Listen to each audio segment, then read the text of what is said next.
Neat ಪರೀಕ್ಷೆ paper leak ಆಗಿ ವಿಷಯത്തിൽ ಡೆಲ್ಲಿയിൽ ಚೆಮ್ಮೆ ಪ್ರತಿಭಟನೆ ಹೋರಾಟ ಎಲ್ಲ ನಡೆದಿಲ್ಲ. ഇതിൽ ರಾಹುಲ್ ಗಾಂಧಿ ചെമ്മനാല അവിടെ വെച്ചിട്ട് പ്രതിഭಟನೆ ആക്കി. ഈ വിഷയത്തിൽ എതിരായിട്ട് ഉടുപ്പിയിൽ ഒരു പ്രതിഭಟನೆ നടന്നിട്ട് ഈ പ്രತಿഭಟನೆಯಲ್ಲಿ ಶಾಸಕ ಯಶ್ಪಾಲ್ ಸುವರ್ಣ ಅವರು ಪಾಲಕ ಚೊಂದು ಅದು ಎಂದ್ರೆ ಚೊಂದೆಂಗ್ ರಾಹುಲ್ ಗಾಂಧಿ ಎಪ್ಪಲು ನಶೇಲಿಕ್ಕೆ ಅಮಲ್ಲಿಕ್ಕೆ ಎಂಗನೆ ಬಾಬರಿ ಪಲ್ಲೀರ ನಂಗೆ ಹೊಲಿಚಿರನ ಅದೇ ಪಲ್ಲ ರಾಹುಲ್ ಗಾಂಧಿ ಕುಟುಂಬತೆ ನಂಗೆ ಹೊಲಿಕಿರ ಚೊಂದು ವಿಷಯ ಚೊಂದು ಈ ವಿಷಯತೆ ಎದುರಾಯ್ತು ಕಾಂಗ್ರೆಸ್ ರಂಗ ಭಯಂಕರ ಚೂಡ ಇರೋದು ಅಂಗನೆ ದಿಕ್ಕ ಮತ್ತು ಯಶ್ಪಾಲ್ ಸುವರ್ಣ ಎಂದ್ರೆ ಚೊಂತು ಅದೊಂದು ಇಲ್ಲಿ ನೋಡ್ಕೊಂಡು ಸಹಕಾರ ಮಾಡಿದರೆ ಎಂಬುದನ್ನು ಕಳೆದ ಮನಮೋಹನ್ ಸಿಂಗ್ ಪ್ರಧಾನಿ ಆದಾಗ ಅವರೊಮ್ಮೆ ಅರ್ಥ ಮಾಡಬೇಕು. ಯಾಕಂದ್ರೆ ರಾಹುಲ್ ಗಾಂಧಿಗೆ ನಿನಶಕ್ತಿ ಬಹಳ ಕಮ್ಮಿ ಇದೆ. ದಿನದ 24 ಗಂಟೆ ನಶಾ ಮುಕ್ತರಾಗಿರುವ ನಶದ ಒಂದು ಇದರಲ್ಲಿ ಅಮಲ್ ಬದಲಾವಣೆ ಇರೋದ್ರಿಂದ ಅವರಿಗೆ ಯಾವ್ದು ಆಗುವುಗಳನ್ನು ಚಿಂತನೆ ಮಾಡುವಂತ ಶಕ್ತಿ ಇಲ್ಲ. ಅದರಿಂದಾಗಿ ರಾಹುಲ್ ಗಾಂಧಿಗೆ ಈ ಮಣ್ಣಿನ ಮೂಲಕ ಎಚ್ಚರಿಕೆಯನ್ನು ಕೊಡ್ತೇವೆ. ಈ ರೀತಿಯ ನಾಟಕವನ್ನು ಮಾಡಿದರೆ ಖಂಡಿತವಾಗಿ 97ರಲ್ಲಿ ಬಾಬ್ರಿ ಮಸೀದಿಯ ಒಂದು ವಿಚಾರದಲ್ಲಿ ನಮ್ಮ ಭಾವನೆಗೆ ಧಕ್ಕೆ ಬಂದಾಗ ನಮ್ಮ ಕಾರ್ಯಕರ್ತರು ಯಾವ ರೀತಿ ಉಕ್ಕಿ ಆ ಬಾಬ್ರಿ ಮಸೀದಿ ಧ್ವಂಸ ಮಾಡಿದ್ರು, ಬಹುಶಃ ಅದೇ ರೀತಿ ಕಾಂಗ್ರೆಸ್ ಇರ್ಬೋದು ರಾಹುಲ್ ಗಾಂಧಿ ವಂಶವನ್ನು ಧ್ವಂಸ ಮಾಡುವ ಕೆಲಸ ಅವೆಲ್ಲ ಕಾರ್ಯಕರ್ತರು ಮಾಡಲಿಕ್ಕೆ ಮುಂದೆ ಅಂತ ಈ ಸಂದರ್ಭದಲ್ಲಿ ರಾಹುಲ್ ಗಾಂಧಿ ಅವರ ಈ ತಂಡಕ್ಕೆ ಎಚ್ಚರಿಕೆಯನ್ನು ಕೊಡಲಿಕ್ಕೆ ಬಯಸ್ತೇನೆ. ಅದರ ಜೊತೆಗೆ ನಮ್ಮ ಉಡುಪಿಯಲ್ಲಿ ಕೆಲವೊಂದು ಕಾಂಪ್ಲೆಕ್ಸ್ಗಳು ಇವತ್ತು ಪ್ರತಿಭಟನೆ ಮಾಡಿದ್ರು. ಆ ಕಾಂಪ್ಲೆಕ್ಸ್ಗಳ ಬಗ್ಗೆ ನಾನು ಮಾತಾಡಿ, ಯಾಕಂದ್ರೆ ₹100 ಬೇಗ ಒಂದು ಪ್ರೋ ಇದ್ರೆ ಸಾಕು ಅವನು ಓಡಿಸಲಿಕ್ಕೆ ಆಗ್ತದೆ. ಅದರಿಂದಾಗಿ ಮಣಿಪಾಲದಂತ ಒಂದು ಶಿಕ್ಷಣ ಸಂಸ್ಥೆ ಇಡೀ ವಿಶ್ವದಲ್ಲಿ ಬಹಳ ಒಂದು ಹೆಸರುವಾಸಿ ಇದು. ನಮ್ಗೆಲ್ಲಿಗೆ ಬಹಳ ಗೌರವ ಉಂಟು. ಮಣಿಪಾಲ್ ನಮ್ಮ ಜಿಲ್ಲೆಯಲ್ಲಿ ಬರ್ತದೆ, ಶಿಕ್ಷಣದ ಕಾಶಿ ಅಂತ.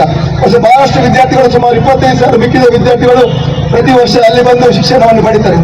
ಬಹಳ ಗೌರವದಿಂದ ವಿದ್ಯಾರ್ಥಿಗಳಿಗೆ ಸ್ವಾಗತಿಸ್ತೇವೆ, ಅವರಿಗೆ ಸಹಕಾರ ಮಾಡ್ತಾರೆ.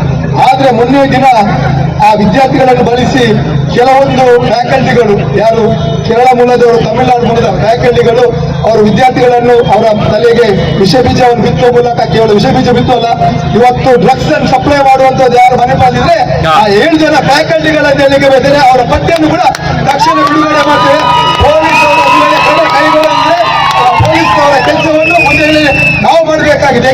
ಇದು ಯಶ್ಪಾಲ್ ಸುವರ್ಣ ಚಂದಪಾಲ್ಕ ನಿಂಗೆ ನೋಕ್ಯಾರಲ್ಲಿ ಇದಕ್ಕೆ ಎದುರಾಯ್ತು ಕರ್ನಾಟಕ ಗೇರು ಅಭಿವೃದ್ಧಿ ನಿಗಮತ್ತೆ ತಲೆಮುಪ್ಪಾಯಿ ಮಮತಾ ಗಟ್ಟಿ ಮೈಕಾಲ್ತೆ ಪ್ರೆಸ್ ಕ್ಲಬ್ ಅವರು ಪ್ರೆಸ್ ಮೀಟ್ ಬಿಲ್ಚಿಂತು ಈ ಪ್ರೆಸ್ ಮೀಟ್ ಲೈಮ ಎಂದ್ರಿಚಂತು ತಿಳಿನೋಕ ಧರ್ಮದ ವಿರುದ್ಧ ಎತ್ತಿ ಕಟ್ಟುವಂತ ಕೆಲಸ ಕಾರ್ಯ ಅನ್ನುವಂತ ನಾಲಾಯಕ ಶಾಸಕರು ಇವರಿಗೆ ಮತ ಕೊಟ್ಟಿದ್ದಾರೆಲ್ಲ. ನಿಜವಾಗಿ ಆ ಕ್ಷೇತ್ರದ ಜನತೆ ಇವತ್ತು ಉಡುಪಿ ಜಿಲ್ಲೆ ಶ್ರೀಕೃಷ್ಣ ಪರಮಾತ್ಮ ಇರ್ತಕ್ಕಂಥ ನೆಲೆಬೀಡಾದಂತ ಆ ಒಂದು ಊರು, ಅಂತ ಪವಿತ್ರವಾದಂತ ಮಣ್ಣಿನಲ್ಲಿ ಬಂದಂತ ಇವರು ಇವರ ಮಾತಿನಲ್ಲಿ ಆಡಿದಂತ ಆ ಮಾತುಗಳನ್ನ ಕೇಳುವಾಗ ನಿಜವಾಗಿ ಕೂಡ ಇಡೀ ಸಮಾಜ ಅಲ್ಲಿ ಅವರು ತಲೆ ತಗ್ಗಿಸಬೇಕು.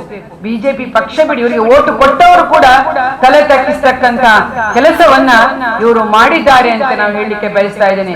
ಹಾಗಾಗಿ ಈ ಒಂದು ವಿಷಯದಲ್ಲಿ ನಾವು ಖಂಡಿಸುತ್ತಾ ಇವತ್ತು ನಮ್ಮ ಕಾಂಗ್ರೆಸ್ ಪಕ್ಷದ ನಾಯಕರುಗಳಿದ್ದಾರೆ, ಯಾರ ಬಾಯಿಯಲ್ಲಿ ಕೂಡ ಇಂತಹ ಮಾತುಗಳು ಬರಲಿಲ್ಲ. ರಾಜಕೀಯ ಭಿನ್ನಾಭಿಪ್ರಾಯಗಳ ಬಗ್ಗೆ, ಪಕ್ಷದ ಆಯಾಯ ಪಕ್ಷದ ಸಿದ್ಧಾಂತಗಳ ಬಗ್ಗೆ ಚರ್ಚೆಗಳು ನಡೆಯುತ್ತದೆ ಯಾವಾಗಲೂ ಕೂಡ, ಅದು ಬೇರೆ. ಆದ್ರೆ ಹೀಗಾಗಿ ಈ ರೀತಿಯ ಧರ್ಮ ವಿರೋಧಿ ಮಾತುಗಳು, ಭಾಷಣಗಳನ್ನ ಮಾತಾಡುವಂತಹ ಒಂದು ಏಕೈಕ ವ್ಯಕ್ತಿ ಈ ಯಶ್ಪಾಲ್ ಸುವರ್ಣ ಅವರಿಗೆ ನಾವು ತೀವ್ರವಾಗಿ ಖಂಡಿಸುವ ಮುಖಾಂತರ ಇವರ ಮೇಲೆ ನಾವಿವತ್ತು ಮಂಗಳೂರಿನ ಕಮಿಷನರಿ ಕೂಡ ಹೋಗಿ ನಾವು ಮಹಿಳಾ ಕಾಂಗ್ರೆಸ್ನವರು ಕೂಡ ಕಾಂಗ್ರೆಸ್ ಪಕ್ಷದ ಪರವಾಗಿ ಅವರ ಮೇಲೆ ದೂರನ್ನು ಕೂಡ ಕೊಡ್ತಾ ಇದ್ದೇವೆ ಅಂತ ಹೇಳಿ ನಾನು ಈ ಸಂದರ್ಭದಲ್ಲಿ ಹೇಳಲಿಕ್ಕೆ ಬಯಸ್ತಾ ಇದ್ದೇನೆ. ಮಮತಾ ಗಟ್ಟಿ ಅಂದ್ರೆ ಚೊಂದುಂಡು ನಿಂಗೆಲ್ಲ ನೋಕ್ಯಾರಲ್ಲಿ ಇದೇ நேரத்துக்கு முன்னல்தே சச்சிவாய ரமாநாத் ரೈ அயல் காங்கிரஸ் கச்சேரியில் ஒரு ಪ್ರೆಸ್ ಮೀಟ್ ಬಿಲ್ಚಿತ್ತು.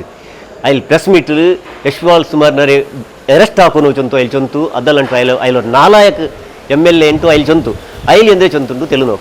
ಬಹುಶಃ ಈ ಯಶ್ಪಾಲ್ ಸುವರ್ಣ ಅನ್ನುವಂತ ಒಬ್ಬ ತಿಳಿಗೇಡಿ ಒಬ್ಬನಿಗೆ ಬಹುಶಃ ಅವರ ಸಮಾಜ ಒಂದು ಹಿಂದುಳಿದ ದುರ್ಬಲ ಸಮಾಜ, ಸಾಮಾಜಿಕವಾಗಿ ವಂಚಿತರಾದ ಒಂದು ವರ್ಗ ಅನ್ನುವಂಥದ್ದು ನಾವು ತಿಳ್ಕೊಂಡಿರ್ತಕ್ಕಂಥ, ಬಹುಶಃ ಅವರು ಕೂಡ ಇಂಥವರಿಗೆ ಬಹುಶಃ ಅವರ ಏನು ಮಾತಾಡ್ತಾರೆ ಅದನ್ನು ವಿರೋಧಿಸ್ತಕ್ಕಂಥ ಕೆಲಸವನ್ನು ನೀವು ಕೂಡ ಮಾಡಬೇಕು ಅಂತ ಹೇಳ್ತಕ್ಕಂಥ ಮಾತನ್ನು ಈ ಸಂದರ್ಭ ಹೇಳ್ತಾ ನಾನು ಮತ್ತೊಮ್ಮೆ ತಮ್ಮ ಮೂಲಕ ಹೇಳ್ತೀನಿ, ಯಶ್ಪಾಲ್ ಸುವರ್ಣ ಅವರ ಸದಸ್ಯರನ್ನು ರದ್ದು ಮಾಡಬೇಕು, ಅವರ ಮೇಲೆ ಕಠಿಣ ಕ್ರಮವನ್ನು ಬಂಧಿಸಬೇಕು ಅಂತೇಳಿ ನಾನು ತಮ್ಮ ಮೂಲಕ ವಿನಂತಿ ಮಾಡಿಕೊಳ್ತೀನಿ. ನಮಸ್ಕಾರ. ಖಂಡಿತವಾಗಿ ನಾವು ಗಾಂಧಿಯ ಸಿದ್ಧಾಂತವನ್ನು ಒಪ್ಪಿಕೊಂಡಂತೆ ನೀವು ಕಂಪೇರ್ ಮಾಡಿ, ನೀವು ಎಷ್ಟೆಲ್ಲ ಯಾವ ಹೇಳಿಕೆಗಳು ಯಾರು ಕೊಟ್ಟಿದ್ದಾರೆ? ರಾಹುಲ್ ಗಾಂಧಿ ದೇಶದ್ರೋಹಿ ಅಂತ ಒಬ್ಬ ಮಾತಾಡ್ತಾರೆ, ದೇಶದ್ರೋಹಿ ವ್ಯಕ್ತಿ ಅಂತ ಮಾತಾಡ್ತಾರೆ, ಅಥವಾ ಬೇರೆ ಬೇರೆ ವಿಚಾರದಲ್ಲಿ ಮಾತಾಡ್ತಾರೆ. ಆದರೆ ಪ್ರಶ್ನೆ ರಮನಾಥ್ರ ಏನ್ ಹೇಳಿದ್ದಾರೆ ಅಂತ ಹೇಳಿದನ್ನು ಹೇಳಿ. ಇದೇ நேரத்துக்கு ഞങ്ങളെ ആരോഗ്യ സಚಿವ യുടി ഖാദർ സർക്കിട്ട് ഹൗസിൽ ഒരു പ്രസ് മീറ്റ് വിളിച്ചിരുന്നു. അവിടെ പ്രസ് മീറ്റിൽ യശ്പാൽ സുവർണ വിഷയത്തിൽ ಪತ್ರಕರ್ತಮಾರ ಇಲ್ಲಟ್ಟು ಕೇಟಾರು. ಆ ಕೇಕಲ್ಗೆ ಅಲ್ಲಿ ಎಂದ್ರೆ ಚೊಲ್ತು ನಿಂಗಮೇ ತೆಲ್ ನೋಕು. ನಾನು ಹೇಳ್ದಂತಿಲ್ಲ, ಅದಕ್ಕೆ ರಿಯಾಕ್ಷನ್ ಆಗುವಷ್ಟು ಅದಕ್ಕೆ ಯೋಗ್ಯತೆ ಇಲ್ಲ ಆ ಮಾತಿಗೆ. ರಾಹುಲ್ ಗಾಂಧಿ ಎಲ್ಲಿದ್ದಾರೆ, ಇವರು ಎಲ್ಲಿದ್ದಾರೆ? ರಾಹುಲ್ ಗಾಂಧಿನ ಕಿರುಬರಲಿಗೆ ಕೂಡ ಇವರ ವ್ಯಕ್ತಿತ್ವ ಬರಲಿಕ್ಕೆ ಸಾಧ್ಯನೇ ಇಲ್ಲ. ಇವರು ಹೇಳಿದ ಮಾತನ್ನು ಇವರ ಕುಟುಂಬಸ್ಥರೇ ಒಪ್ಪುದಿಲ್ಲ. ಕಪ್ಪು ಚುಕ್ಕಿ ಮತ್ತು ಅಗೌರವ ಇದ್ರಲ್ಲಿ ಹೇಳುವ ಅಗತ್ಯ ಏನು? ಹಿಂದೆ ಹೇಳಿದವರು ಏನೆಲ್ಲ ಹೇಳಿದವರು ಉಳಿದಿದ್ದಾರೆ, ಈಗ ಇದ್ದಾರ ಏನಾದ್ರು ಜನಪ್ರತಿನಿಧಿಯಾಗಿ? ಆ ಹೇಳಿಕೆಗೆ ಅದಕ್ಕೆ ಉತ್ತರ ಕೊಡದೆ ಅದೊಂದು ನಾಲಾಯಕ ಒಂದು ಹೇಳಿಕೆ, ಅದಕ್ಕೆ ಆಕ್ಚುಲಿ ಇಂಪಾರ್ಟೆನ್ಸ್ ಕೊಡ್ಲಿಕ್ಕೇನೆ ಇಲ್ಲ. ಇದರಲ್ಲಿ ಅವರವ್ರ ಅಸ್ತಿತ್ವ ಉಳಿಸಲಿಕ್ಕೆ ಬೇಕಾಗಿ ಏನೆಲ್ಲ ಕೂಡ ಮಾತಾಡ್ತಾರೆ. ಯಾಕೆ ಅದಕ್ಕೆ ಉತ್ತರಕ್ಕೂ ಅಗತ್ಯನೇ ಯಾಕಂತ ಹೇಳಿದ್ರೆ, ಯಾರು ಹೇಳಿಕೆ ಕೊಟ್ಟಿದ್ದಾರೆ ಅವ್ರು ರಾಹುಲ್ ಗಾಂಧಿಯ ಕಾಲಿನ ಕಿರುಬೆರಳಿಗೆ ಕೂಡ ಸಮಾನತೆ ಅವರಿಗೆ ಇಲ್ಲ. ಇದರಲ್ಲಿ ವ್ಯಾಲ್ಯೂ ನೋಡುವಾಗ ರಾಹುಲ್ ಗಾಂಧಿ ಎಲ್ಲಿದ್ದಾರೆ, ಇವರು ಎಲ್ಲಿದ್ದಾರೆ? ಅದು ನಾನು ಯಾಕೆ ಹೇಳ್ತೇನೆ ಅಂತ ಹೇಳಿದ್ರೆ, ಇಂಥ ಜನಪ್ರತಿನಿಧಿಗಳ ಹೇಳಿಕೆ ಕರಾವಳಿ ಜಿಲ್ಲೆಯ ಸಂಸ್ಕೃತಿ ಮತ್ತು ಪರಂಪರೆ ಗೌರವಕ್ಕೆ ಕಪ್ಪು ಚುಕ್ಕೆ. ನಾವು ಬೇರೆ ಜಿಲ್ಲೆಯವರಾಗೆಲ್ಲ ಕರಾವಳಿ ಕ್ಷೇತ್ರದ ಒಂದು ವಿಶೇಷ ಜನಪ್ರತಿನಿಧಿ ವಿಶೇಷ ಗೌರವ ಇದೆ. ನಮ್ಮ ಹೋಟೆಲ್ ಉದ್ಯಮ ದೇಶ ಉದ್ಯೋಗಕ್ಕೂ ಇದೆ. ನಮ್ಮಲ್ಲಿ ಸಂಸ್ಕೃತ ಕಾರ್ಯಕ್ರಮ ನಾವು ಇಡೀ ವಿಶ್ವಕ್ಕೆ ನಾವು ಇವತ್ತು ಸಂಸ್ಕೃತ ಕೊಟ್ಟವರು ತುಳುನಾಡಿನವರು ಅಂತ ಹೇಳಿದ್ರೆ ಅದು ಒಂದು ದೊಡ್ಡ ಮಟ್ಟದ ಗೌರವ ಇದೆ. ನಮ್ಮ ಒಂದು ಹಿಂದಿನ ಎಲ್ಲಾ MLA ಎಲ್ಲಾ ಪಕ್ಷದವರು ಕೂಡ ಇದರಲ್ಲಿ ಆ ಒಂದು ಗೌರವ ಉಳಿಸಿಕೊಂಡು ಬಂದಿದ್ದಾರೆ. ಅವರ ಗೌರವವನ್ನು ಉಳಿಸಿಕೊಂಡು ಹೋಗ್ಬೇಕಲ್ಲ. ಈ ರೀತಿಯ ಹೇಳಿಕೆ ಕೊಡುವ ಮುಖಾಂತರ ಇಡೀ ನಮ್ಮ ಕಪ್ಪು ಚುಕ್ಕೆ ಒಂದು. ಎರಡನೇದು, ಈ ಹೇಳಿಕೆಯನ್ನು ಯಾರು ಕೂಡ ಒಪ್ಪುದಿಲ್ಲ. ಯಾರು ಹೇಳಿಕೆ ಕೊಟ್ಟಿದ್ದಾರೆ ಅವನ ಮನೆಯವರು ಒಪ್ತಾರ, ಮಕ್ಕಳು ಒಪ್ತಾರ? ನೋಡು ಅವ್ರ ಹೇಳಿಕೆ ಯಾರು ಕೂಡ ಒಪ್ಲಿಕ್ಕೆ ಸಾಧ್ಯ ಇಲ್ಲ. ಮತ್ತೆ ಧ್ವಂಸ ಮಾಡ್ತೇವೆ, ಅದು ಮಾಡ್ತೇವೆ. ರಾಹುಲ್ ಗಾಂಧಿಯನ್ನು ಹೇಳಿಕೆ ಗಾಂಧಿ ಕುಟುಂಬವನ್ನು ಈ ದೇಶದಿಂದ ಬೇರ್ಪಡಿಸಲಿಕ್ಕೆ ಯಾರಿಂದಲೂ ಕೂಡ ಸಾಧ್ಯವಿಲ್ಲ. ಯಾರಿಂದಲೂ. ಯಾಕೆ? ಉತ್ತರ ಭಾರತದಲ್ಲಿ ಶಾಂತಿ ನೆಲೆಬೇಕಂತ ಹೇಳಿಕೊಂಡು ಇಂದಿರಾ ಗಾಂಧಿ ಅವರ ಗುಂಡಿಗೆ ಬಲಿಯಾಗಿ ಅವರ ರಕ್ತ ಉಂಟಲ್ಲ ಉತ್ತರ ಭಾರತದ ನೆಲದಲ್ಲಿ ಮಣ್ಣಿನಲ್ಲಿದೆ. ದಕ್ಷಿಣ ಭಾರತದಲ್ಲಿ ಶಾಂತಿ ನೆಲೆಸಬೇಕಂತ ಹೇಳಿಕೊಂಡು ರಾಜೀವ್ ಗಾಂಧಿ ಅವರ ರಕ್ತ ಇವತ್ತು ಸೌತ್ ಇಂಡಿಯಾದಲ್ಲಿ ಇವತ್ತು ನೆಲದ ಮಣ್ಣಿನಲ್ಲಿದೆ. ಗಾಂಧಿ ಕುಟುಂಬದ ರಕ್ತವೇ ಮಣ್ಣಿನಲ್ಲಿ ಬೆರೆತಾಗ ಯಾರಿಗೂ ದೂರ ಮಾಡ್ಲಿಕ್ಕೆ ಸಾಧ್ಯವಿಲ್ಲ. ಇವತ್ತು ಪಂಜಾಬ್, ಭಾರತ, ನಾರ್ತ್ ಇಂಡಿಯಾ ಇರಲಿ, ಸೌತ್ ಇಂಡಿಯಾ ಇರಲಿ, ದೇಶದ ಶಾಂತಿಯುತವಾಗಿ ನೆಲೆ ನಿಂತಿದ್ರೆ ಅದು ಇಬ್ಬರು ಮಹಾನ್ ವ್ಯಕ್ತಿಗಳ, ಇಂದಿರಾ ಗಾಂಧಿ ಮತ್ತು ರಾಜೀವ್ ಗಾಂಧಿ ಅವರ ಆ ಒಂದು ಬಲಿ ಕೊಟ್ಟ ಕಾರಣ ಆಗಿದೆ. ಇವರೆಲ್ಲ ಯಾರು ಕೇರ್ ಮಾಡ್ತಾರೆ ಹೇಳಿಕೆಗೆ?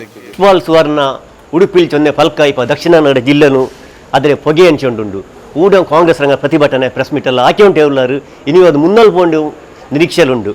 ಇದು ಇಂಡತ್ತು ನಂಗಲೆ ಬೇರೆ ಸುದ್ದಿ ನಿಂಗೆ ಅಪ್ಪಪ್ಪ ನಂಗಲೆ ಬೇರೆ ಸುದ್ದಿ ನೋಕ್ಕೊಂಟಿಕ್ಕರು ಅತ್ತ ನೀವು ನಂಗೆ ಮುನ್ನಲ್ ಬೇರೆ ಸುದ್ದಿ ನಿಂಗೆ ಮುನ್ನಲ್ ಬಂಡ ಅತ್ತ ನೋಕ್ಕೊಂಟಿಕ್ಕರು ಪೋಸಕೊರಲು.